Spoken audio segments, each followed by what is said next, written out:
What's up, guys, and welcome back to the channel. And we are here with the sequel of my recent video where I tried to create the worst possible UFC fighter.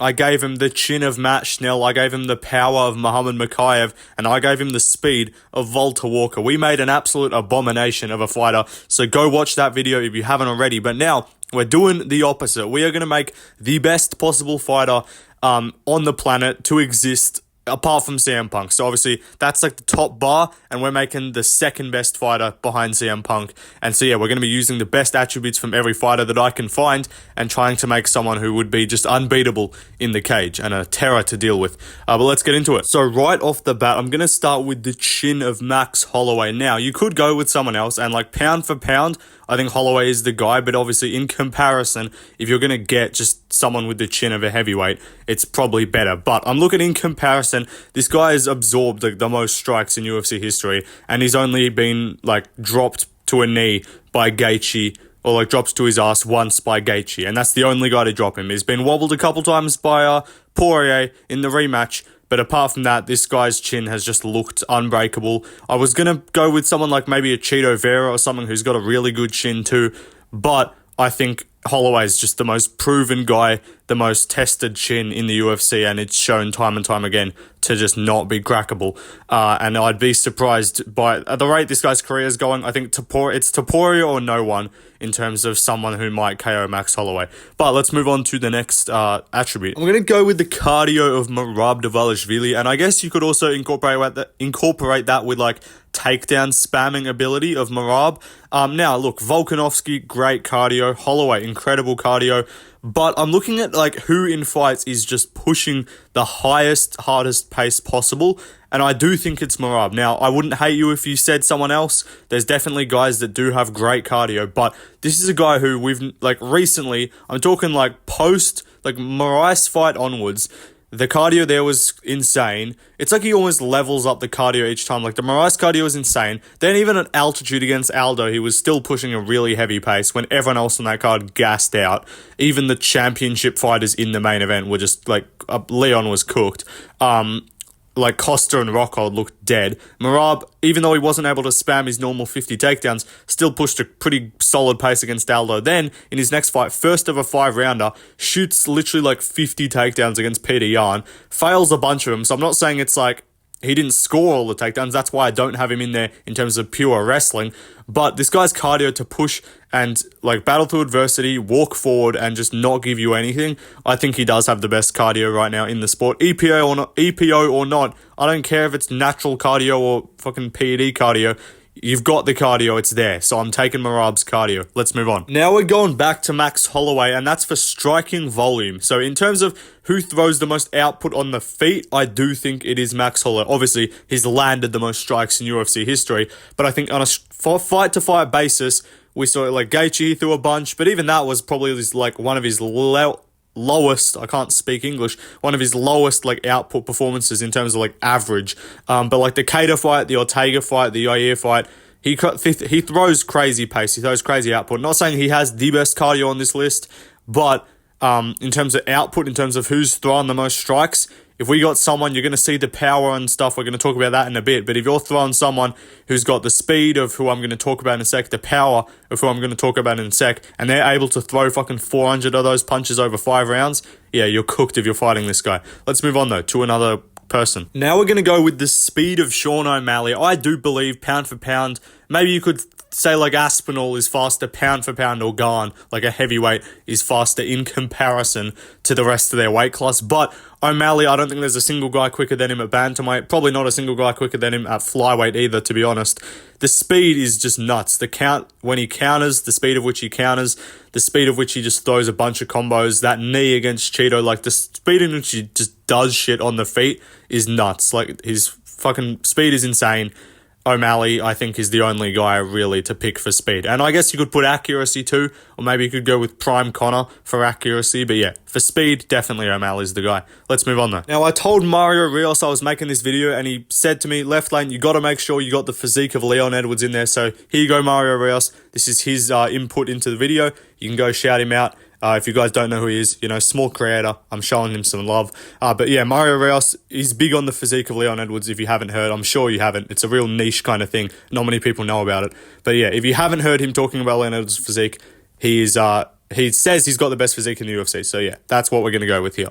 Let's move on though. This might be the most important category on the list. We're going with the eye pokes of Jon Jones. Now recently, Chris Weidman has established himself as a viable contender, but there is only one true GOAT of eye pokes in the sport of MMA, and it is Jonathan Jones. This guy, I think, if you look on UFC records, like his most strikes landed, most this, most that, I'm pretty sure Jon Jones has like the highest percentage of like eye pokes attempted and eye pokes succeeded. Like the accuracy on those things is insane.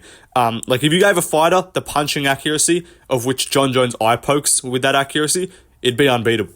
Like you'd just be knocking everyone out. But yeah, Jon Jones eye pokes, key factor here. Because clearly you can do like 4 of them before you even get a penalty. So more people need to eye poke in MMA. It's a really good way to win. You should try it. Let's move on, though, to another segment. Now, we're going to go with the power of Francis Ngannou, or Mgumbo, as Brendan Schaub will say. But yeah, Ngannou, I do think overall in the UFC's history, I do believe is the hardest hitter. Maybe you could say someone else. I was thinking about doing like only current people like in the UFC right now, and I was going to do Pereira, because I do think out of everyone in the UFC right now, Pereira probably hits the hardest. But yeah, Ngannou's just brute power. His technique is kind of shit. But if this guy had technique, imagine. Like, if this guy was throwing left hooks with the technique of Pereira, he's literally killing people in the cage. So let's move on to someone else. Next up, we got the reach of Rebelis Despain. Now, on UFC stats, it says 84. Apparently, it might be 87, 86. I don't know, but whatever it is, it's either him or Jones or Ngannou. Or Pavlovich. Those are the 84-inch reach gang. That's the club there. So I'm going to go with Rebelis. Unfortunately, this fucking dumbass doesn't know how to use it. But he's got the reach. He's got the length. Pause.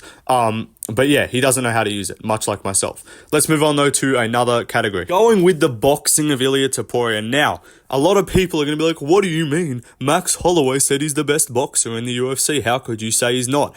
Respectfully, Max Holloway got fucking 50-45'd by Volkanovski in a striking-only fight where most of the strikes thrown were punches. Like, I'm sorry, Max Holloway is not the best boxer in the UFC. I know he said it.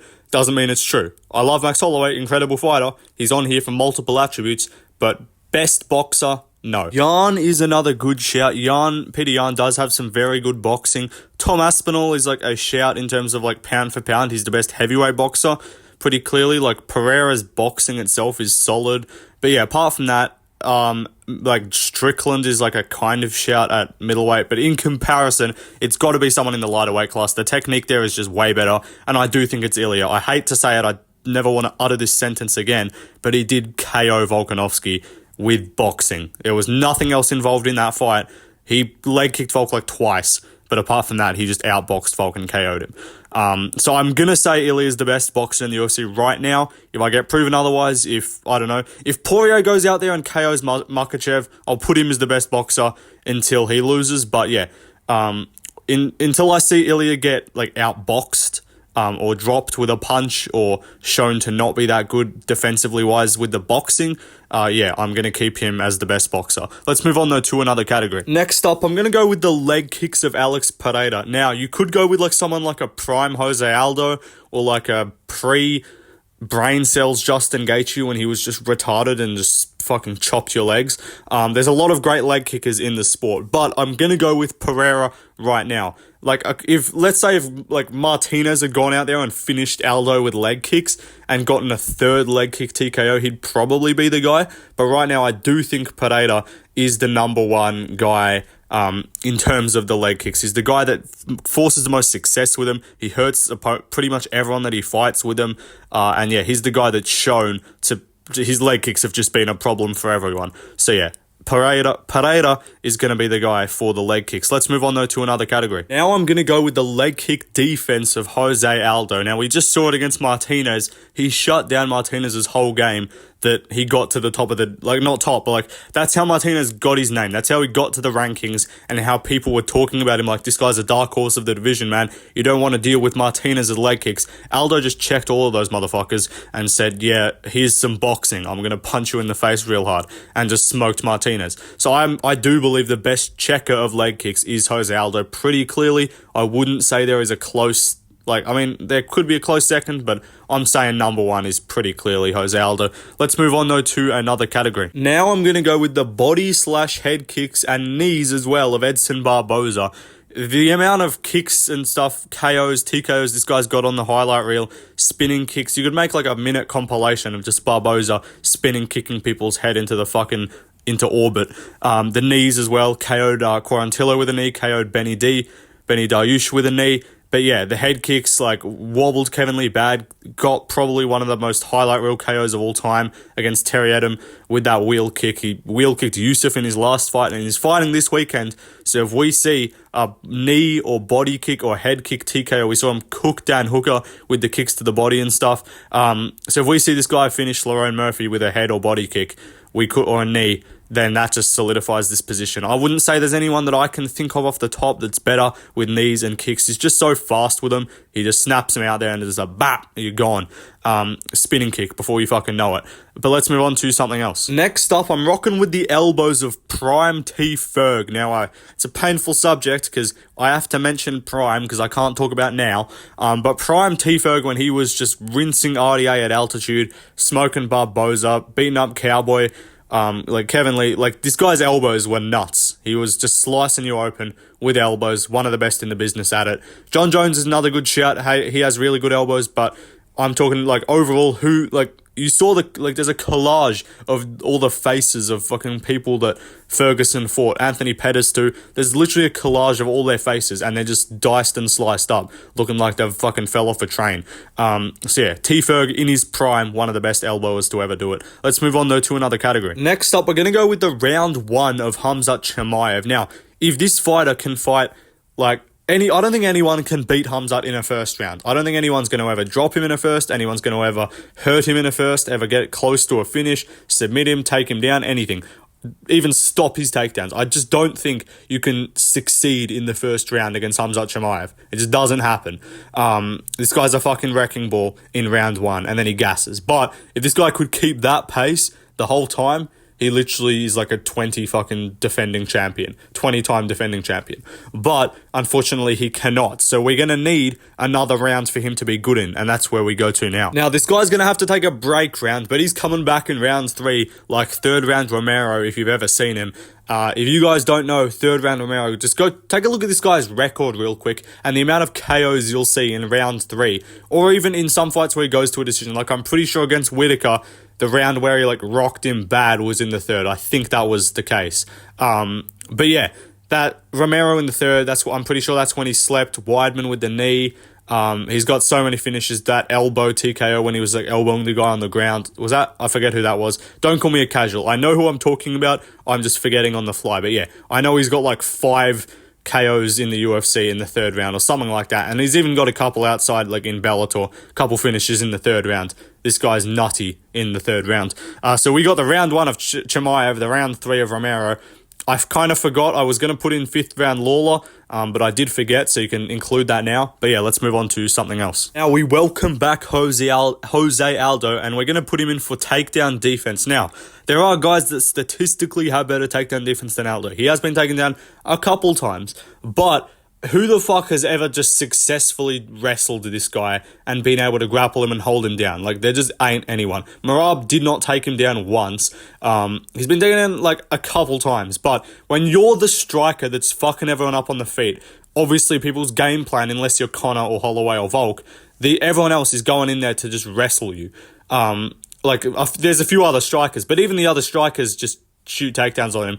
Like, you're gonna be just defending takedowns the whole time. Like, that's your, like, perceived weakness. That's the only way people can really beat you, unless they're somehow better than you on the feet. And Aldo just stuffed all these guys' takedowns. I'm not putting like a John Jones, even though he statistically does have better takedown defense, just because a lot of the time people aren't wrestling him in fights. Like, he does fight a lot of strikers and he's the one taking them down. He's got great takedown defense, don't get me wrong, but I think Aldo is the guy. Let's move on, though, to someone else. Next up, we're going to go with the striking defense again of Sean Strickland, but only against Izzy. So if that guy shows up every time with that defense, I don't think he's getting touched, let's be honest, because maybe that was just Izzy being shit, but that style of fight, like for some reason, the really precise, like actually technical striker of Israel Adesanya, instead of just the looping shots of Dricus, that Adesanya was just not able to fucking lay a glove on him. So yeah, we're rocking with the striking defense of only Strickland, or the boxing defense, I guess, of only Strickland, but again, only against Izzy. So that's who we're going with. I didn't put much thought into this. If there's like a really obvious defensive striker that I'm forgetting, that like, there's guys, obviously, like O'Malley's a great defensive striker, all these guys, but I'd say Strickland in terms of the guys that is blocking, parrying everything, making you look, just miss shots, and not through just pure speed and like getting out of the way. It's like he's just blocking everything. I'm going with Strickland against Adesanya. Let's move on though to another category. If this fighter does get taken down, we're going to need them to be able to get up. And who better at doing that than just get up Derek Lewis, the inventor of the just standing up out of mount technique. That's the guy. Now, obviously, if you want to look at technical grappling and hip escapes and this shit, you can probably find someone who's a bit better at not getting held down. But I'm talking about this motherfucker is just mounted and he just stands up. We need the Derek Lewis get up defense. Like, that's what we need. Let's move on, though, to someone else. Next up, we're going to go with the clinch game of Islam Makhachev. Now, this was a weird one. I didn't really think about this too much, but just off the top of my head, his clinch game is like, I think, one of the best in the sport. Like, I'm trying, like John Jones, yeah, he's got a good clinch game. There's some other guys here, but who else is really like, he's getting takedowns in the clinch, he's doing knees, he's elbowing, all this kind of stuff. I do think Islam, with his sambo, with his trips and stuff from the clinch, and also his knees, like against Volk, he was cooking Volk in the clinch with knees. That's something he was doing well. He's really dangerous in the clinch. So I do think Islam is the best guy I could think of. Now, maybe there's someone else that I didn't put much thought into this, so if I forgot a really obvious one, then let me know. But I do think it might be Islam Makhachev with the best clinch game in MMA right now. Let's move on, though, to another category. Next up, we're going to go with the takedowns of GSP. Now, I'm going to be the first to say, I did not watch the sport when GSP was in his prime. I, like, physically was not, like, able to fucking function as a human being. I was like 2. So don't come at me, call me a casual. I've gone back and rewatched fights. I've watched these guys because I don't want to be called a casual. So, yeah, since I missed out on GSP actually fighting because I was fucking born in the 21st century, yeah, GSP, though, I have gone back and rewatched a lot of his fights. I've looked at his record, and obviously the statistics tell you a lot too. This guy's scored the most amount, I believe it's 90 or 91, but he's scored the most amount of takedowns in UFC history. That will probably be outdone by Marab, but in terms of who used their wrestling the most, like, effectively, who just took down everyone they fucking fought, it's GSP. He's the guy. His double leg was amazing, one of the best you'll see in the sport, and he just takes down motherfuckers easily. Let's move on, though, to another category. Now, this motherfucker's getting takedowns like GSP. He's just spamming them all night long, getting you down. But now we need the top control of Jailton, the wet blanket Almeida himself, the man who quite literally just lay on top of Derek Lewis for 25 minutes. I don't think anyone else is quite as dominant, or not even dominant, just quite as able to just lie on you and just, like, smudge you. He's a smudge grappler. He just stays there. And if you're not a fat heavyweight that turns over and gives up their back, this motherfucker has nothing for you. Obviously, he did lose to Curtis Blades, but he took him down like 20 million times. And when this guy gets on top, he's holding you down. He's got, I think, the highest percentage of fight time spent on top of his opponent. I believe that's actually a statistic. It's like 88% or something like that. Or like top control percentage, 88%. And he's also got the highest amount of fight time spent on top of his opponent, like in comparison to everyone else. It's nuts how easily this guy will just lie on you as a person. Let's move on, though, to someone else. Now, Almeida might be a smudge grappler. He might lie on top of you, but we need some ground and pound. We've got takedowns, we've got control time, but let's get some ground and pound. That's where we call in Khabib, Mr. Brother, I tell you, I not have $3 million tax payment, brother. I told you, paid them off, brother. Khabib, I fight for legacy, you fight for money. But, brother, I need tax payments. I come back and fight, I promise. Khabib Nurmagomedov, he's got probably the best ground and pound in the sport. like history, to be honest. It's not even like a casual take to say that. You guys can bring up some fuckhead from 12 fucking BC that fought fat heavyweights that don't know how to defend on the ground. Like Mark Coleman, the godfather of ground and pound, like, cool, respectfully, they were fucking tomato cans back then. Like, the fighters were shit. This guy's just beating up top 5 guys on the ground and just smoking them, like, beating them up badly. But that's what we need. We need the ground and pound of Khabib, mister. Brother, I tell you, I don't have tax problems, brother.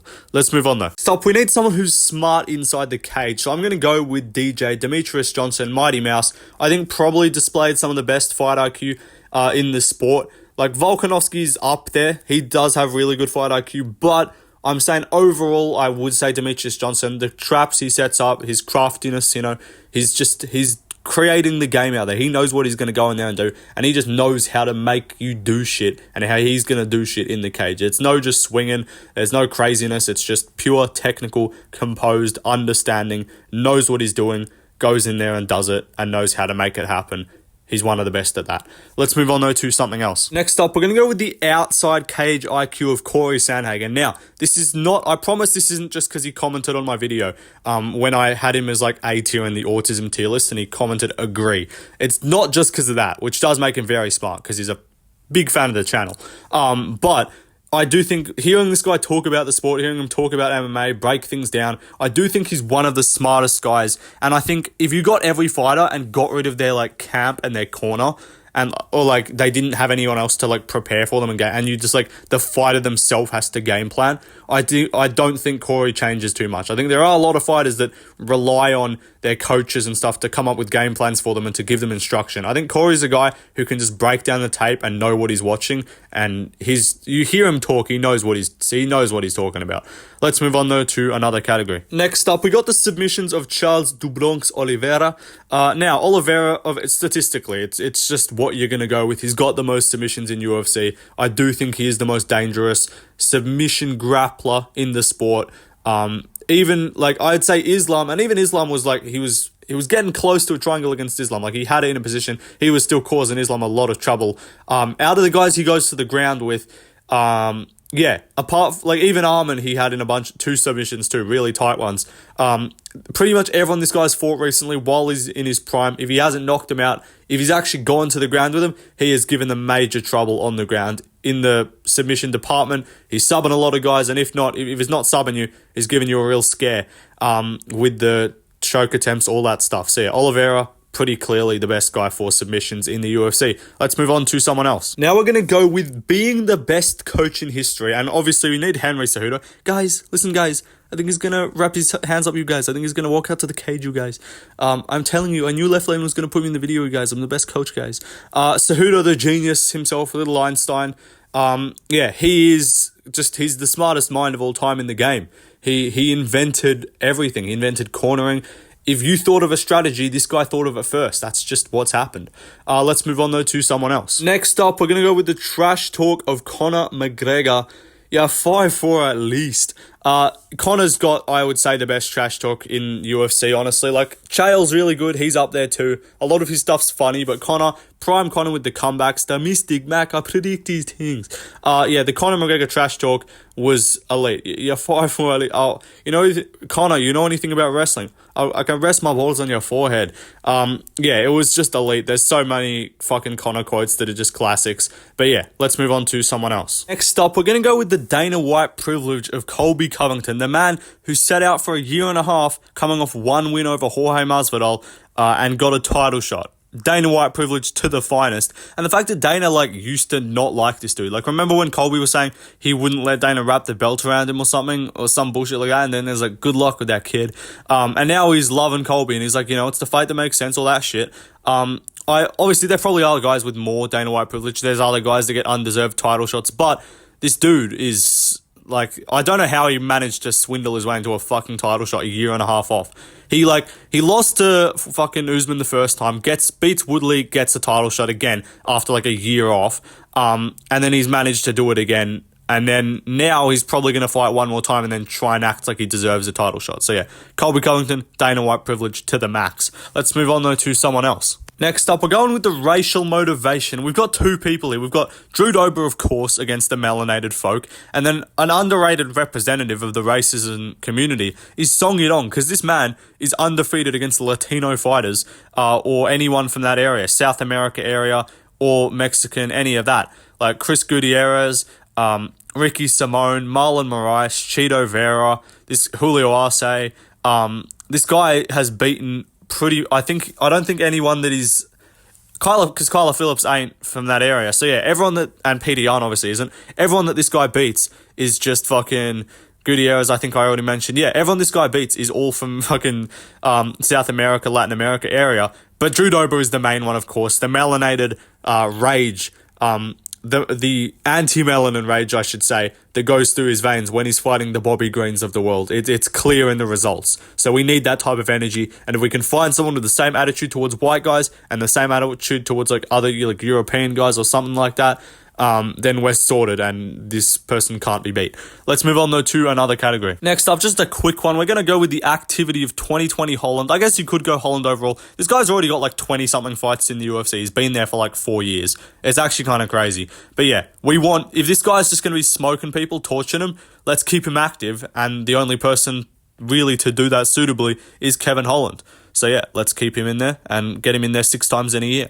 Let's move on though to someone else. Next up, we're going to go with the eugenics knowledge of Manel Kape. This is just a random one I wanted to chuck in here. Of course, he knows all about DNA abominations. He might be turning into one himself though, because he's been pulling out of some fights. He's been missing weight.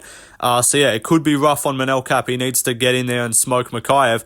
And yeah, apart from that, that's all I got. He knows who the DNA abominations are. He knows his ancestry. He's proud of his tribal roots and stuff in Angola. He's all about it. Let's move on though to another category. Next up, we're going with the autism of Yuri Prohaska. And now this guy is, if you watch my autism tier list that Corey Sanagan commented on, by the way, Yuri Prohaska is highly featured towards the top end of the list because this man is just insane.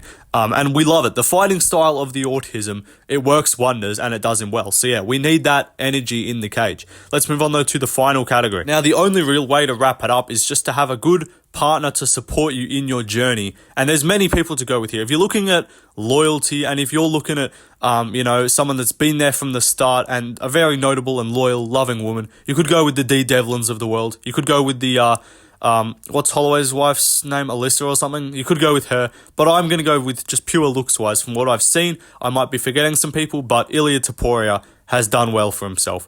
But yeah, that is what we're going to go with there. And that is going to be the video, guys. I hope you enjoyed. This was part 2, obviously. If you haven't seen my building the worst fighter video, that had some more kind of humorous elements to it. This one I couldn't think of, like, it's easier to make fun of someone for being shit than it is for, like, make jokes out of them being good, if you know what I mean. But yeah, check out that video too. Check out my most washed fighters video too, which I did. But yeah, peace out, guys. See ya.